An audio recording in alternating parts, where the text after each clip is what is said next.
po sa ating lahat para sa ating pangaraw-araw na talata. Tayo ngayon ay nasa Genesis Kapitulo 7, versikulo 1 hanggang 5. Sinabi ni Yahweh kay Noe, "Pumasok kayong mag-anak sa daong. Sa lahat ng tao'y kayo lamang ang karapat-dapat sa akin. Magdala ka ng 7 pares sa bawat hayop na malinis, at 1 pares naman sa di malinis. 7 pares din sa bawat uri ng ibon ang iyong dadalhin. Gawin mo ito upang ang lahat ng uri ng ibon at hayop ay maligtas. At sa gayoy, daming muli ang mga ito. Pagkaraan ng 1 linggo, pauulanin ko ng 40 araw at 40 gabi upang lipulin ang lahat ng aking nilikha sa daigdig. At ginawa nga ni Noe ang bawat iniutos ni Yahweh."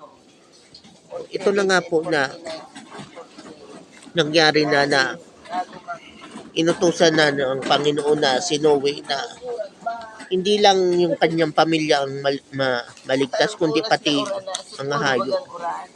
Ang Biblia po ay hindi lahat encouragement. May mga rebuke din.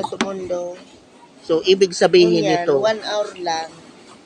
kung gusto mong matulad kay Noe, magsisikat, talikdan ang iyong mga kasalanan at maglingkod ka sa Panginoon.